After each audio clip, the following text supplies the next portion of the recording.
እግዚአብሔር የምድርን ጥግ ይስጣችሁ፣ የምድርን ጫፍ ይስጣችሁ። እግዚአብሔር ሰማያትን ከፍቶ ይስጣችሁ። እግዚአብሔር በምድሪቷ ርዝመት ላይ ይውሰዳችሁ። የወንጌል ሰባኪዎች ሁኑ። ኢየሱስን በአደባባይ የምትገልጡ ሁኑ። በእናንተ ላይ የእግዚአብሔር ክብር ይገለጥ። የአባታችሁ ላይ ይስራ። በሄዳችሁበት አሸናፊ ሁኑ። በጸጋ ላይ ጸጋ ይጨመርላችሁ። የሞት መንፈስ ወደ እናንተ አይቅረብ። እድሜያችሁ በኢየሱስም አይጠር። የተነገራችሁ ትንቢት ቃል አሁን አካል ይልበስ። በመንፈስ ተቀጣጠሉ፣ በዝማሬ ተቀጣጠሉ፣ በእግዚአብሔር ጸጋ ተቀጣጠሉ። አየሩ ላይ እግዚአብሔር ምድሪቷን አሳልፎ ይስጣችሁ። እንግዲህ እንደዚህ ብዬ እቀጥላለሁ። አጠገባችሁ ያለውን ሰው የእግዚአብሔር ቅባት በሉት። እግዚአብሔር አምላክ ንግስና ሊሰጥ ሲፈልግ መጀመሪያው የሚያደርግ ፕሮሰስ አለው። በነገራችን ዝም ብሎ እግዚአብሔር አምጥቶ ነብይ፣ ፓስተር፣ ወንጌላዊ፣ አፖስትል አድርጎ አይቀባህም። ፕሮሰስ አለው። እግዚአብሔር አምላክ እንደ ልቤ የሚሆነውን የእሴይን ልጅ ማንን አገኘው? ዳዊትን አገኘው ሲል በዚያ ሰዓት እኮ ዳዊት እኮ ያለበት ሰፈር የሚመች አይደለም። እግዚአብሔር በዘመናት ሁሉ የሚመጣውን ዘመን ያለፈውንም ዘመን ስለሚመለከት እግዚአብሔር በዳዊት ላይ ያለውን ፕሮግራም በጣም የሰራው ያኔ ነው። እግዚአብሔር ሳኦልንም ሲቀባ፣ ሳሙኤልንም ሲቀባ፣ ዳዊትንም ሲቀባ፣ ኤልያስንም ሲቀባ፣ ያለፉትን እነ ኤልሳንም እነ ኢዩንም ሌሎችንም ሲቀባ አንድ ፕሮግራም አንድ አጀንዳ አለው። አንድ ሰው ጮሆ የእግዚአብሔር ቅባት ይበል። የመልእክቴ ርዕስ ይሄ ነው፣ የእግዚአብሔር ቅባት። ሄሎ አር ዩ ሬዲ ቱናይት? ተዘጋጅታችኋል? ዛሬ ማታ ጮውና እስኪ የእግዚአብሔር ቅባት በል። እግዚአብሔር አምላክ ሳሙኤልን ወደ ቤተልሔም ይሁዳ ወደ እሴይ ቤት ሲልከው የሰጠው የመጀመሪያው አንድ ቅባት ነው። እርሱም ዘይት። ያንን ዘይት ነው ይዞ ወደ ቤተልሔም ይሁዳ የሄደው። ከዚህ በኋላ ሳኦል ስለደከመ ሳኦል መቀጠል ስለማይችል እኔ ደግሞ እስራኤላውያንን 38 ዓመት ኦልሞስት የ40 ዓመት ችግራቸውን የ40 ዓመት ስቃያቸውን የሚፈታው በቅባት ስለሆነ ይህንን ቅባት ይዘ እጃህዳ ወደ ቤተልሔም ይሁዳ አንድ እንደ ልቤ የምለው ሰው አለ። ያ ሰው ደግሞ እሴይ ቤት አለ። አንድ ሰው እኔ ቤት የሚቀባ ሰው አለ ይበል። ሄሎ ሄሎ። ካንተ ቤት ተራ ሰው አይወጣም። ሄሎ ሌባ አይወጣም። ካንተ ቤት የሆነ ወንበዴ አጭበርባሪ ሰው አይወጣም። ካንተ ቤት የእግዚአብሔር አጀንዳ ያለበት ሰው ይወጣል። የእግዚአብሔር ፕሮግራም ያለበት ሰው ይወጣል። አንድ ሰው እስኪ በእኔ ቤት ይበላ። እግዚአብሔር ፕሮግራም አለው። ያ ፕሮግራም የእግዚአብሔር ቅባት ነው።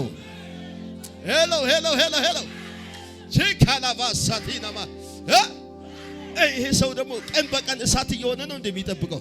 ገና ስቆም ላው ላይ የሚወርድ ነገር አለ። 7 እጥፍ ያገኘ ምድሪቷ እሺ ትበለ። ሰጠውክ፣ ምድሪቷን በቅባት ሰጠውክ፣ ከተማውን ሰጠውክ። በምድሪቷ ላይ ውጣ፣ አሸናፊ ሰው ሁን። የእግዚአብሔር እጅ ባንተ ላይ ትገድ። አንድ ሰው አሜን ይበላ። ይሁን አንዳንዴ ድካም ሲሰማኝ መጸለይ ምናምን ሲያቅተኝ ሂድና ዝም ብለህ ቁም ይለኛል። አፍ ውስጥ እኔ ገባለሁ፣ የአፍ ቃል እሆናለሁ። አንዳንድ ሰው በቃ ይበቃ ይሁን በጸሎት ትንቢት መመጣ ይመስለዋል፣ ይሁን በጸሎት ተአምራት ቢሆን ይመስለዋል። አንዳንድ ሰው እንደሱ አይደለም፣ በእግዚአብሔር ቅባት ነው። አንተና እኔ የምንጸልየው በምድር ላይ ስንኖር ኃይል እየጨመርን ጉልበታችን እየበረታ እንድንሄድ ነው እንጂ ሽባ እንድንተረትር አይደለም። ሽባን የሚተረትር የኢየሱስ ስም፣ የኢየሱስ ቅባት። ሄሎ ሄሎ ሄሎ። እስቲ ማን ነው የሚነግረኝ ክርስቶስ ማለት ምን ማለት ነው? እንደዛ ነው።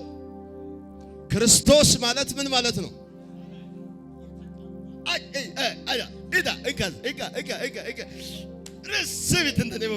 ለሆነ ሰው ልተንብይ የተቀባ ክርስቶስ ዛሬ ማታ በቅባት ያጥለቀልቅሃል። አንተ ተራ ሰው አይደለህም እኮ። እናንተ ውስጥ ያለ የመንደር ገለባ አይደለም። አንተ ውስጥ ያለ ገለባን የሚበላ እሳት ነው። አንድ ሰው ጮሆ ቅባት ይበል እስኪ። ቅባት በል ትገባው። ቅባት፣ የእግዚአብሔር ቅባት፣ የእግዚአብሔር ቅባት ኢየሱስ ነው እሱ። አንድ ሰው ጮሆ አሜን ይበል።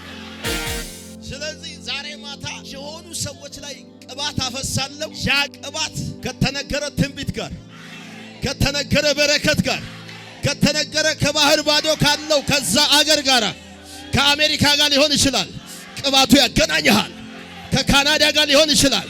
ቅባቱ ያገናኝሃል። ከሳውዝ አፍሪካ ጋር ሊሆን ይችላል። ቅባቱ ያገናኝሃል። ከአፍሪካ ጋር ሊሆን ይችላል። ቅባቱ ያገናኝሃል።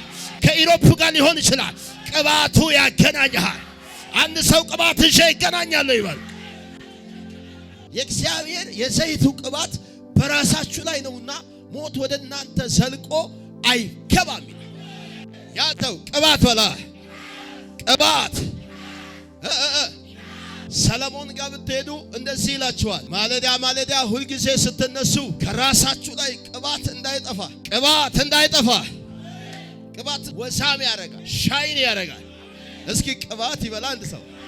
እኔ የሆኑ ሰዎች ዛሬ ማታ በዚህ ቅባት እኔ ወዳየውላቸው በረከት ትሸኛቸዋለህ ብሎኛል። ሚሸኙ ልጆች አሉ። እግዚአብሔር ዛሬ ማታ ሚሸኛቸው ልጆች አሉ። እሳት እየመጣብኝ ነው። የሰፈር ጠንቋይ፣ የሰፈር ደጋሚ በርህን አይዘጋው፣ ደጅህን አይዘጋው፣ ነገርህን አይዘው። የሆኑ መከራቸውን ጨርሰው ትኬት የያዙ ሰዎች እያየው ነው። የፍላይቱ ቀን የተመደበላቸው ልጆች እዚህ ቤት አሉ። መንፈሳዊ ዓለም ላይ አልቋል። ወደ ፊዚካል ሊገለጥ ጊዜው ነዋ፣ ሰዓቱ ነዋ። ጅረካ ጎፍታን ዲበተ ከናምባታ ኡልፊነ ከናምባታ አያነ ዲበምቴን ባታ ዋቀዮን ስራ ከሮረ ቀባ ኡልፊነ ቀባ ዋቀዮን በከዱበት ሰንሲጌሳ ለሃታ ሻታ ይራሃታ ካባ ሙለኒከ ይራወተባ እንዱፈ ጎፍታን አያነ ሳትፍ ኤበ ሳትንፍ አራራ ሳትንፍ ዲበተ ሳትንፍ አሜን አሜን አሜን። እንዲ ሲጨምሰ ጨሜራ እንዲ ሲቀበ አማ ሲጋዲ ሰራ አማ ኡልፊነት በሉ የሮን ሲኑ ፌራ namni tokko harka isaa akkasii qaba yeroo naa dhufeera